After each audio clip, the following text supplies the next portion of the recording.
If you've been following the Alberta election, you might have caught an interesting proposal this week from the Alberta NDP to raise the province's tax rate for big corporations.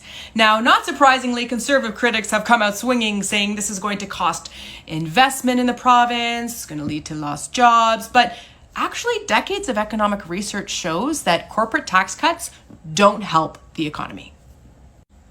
One of the largest studies of its kind by the London School of Economics found that 50 years of corporate tax cuts across 18 different countries did not improve the economy and may have actually contributed to inequality. Another study just released last year looked at 15 years of corporate tax cuts in the UK and found that business investment actually fell to the lowest rate amongst G7 wealthy nations. And in Canada, decades of corporate tax cuts since the 1980s have been followed by a steady decline of business investment in productive capacity.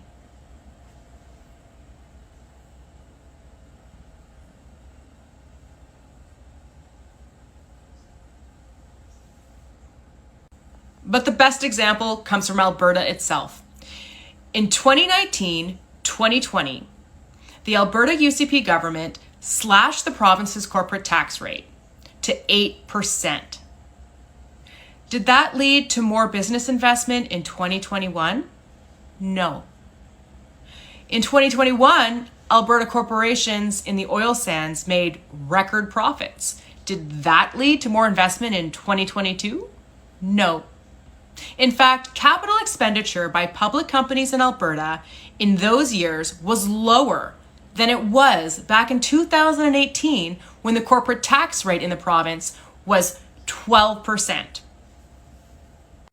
In fact, a study last year by the Parkland Institute looked at the effect of the UCP tax cut on some of the biggest corporations in the oil sands, and it found that corporations took $4.3 billion from that tax cut, and yet went on to eliminate thousands of jobs from their payroll, mainly losses due to automation and industry consolidation.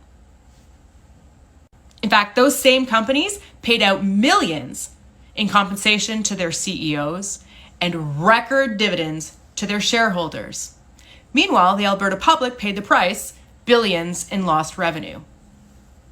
So at a time when corporations are making record profits, paying record compensation to executives, paying record dividends to shareholders, don't you think that they can afford to contribute a little bit more to the public services that help them make those profits?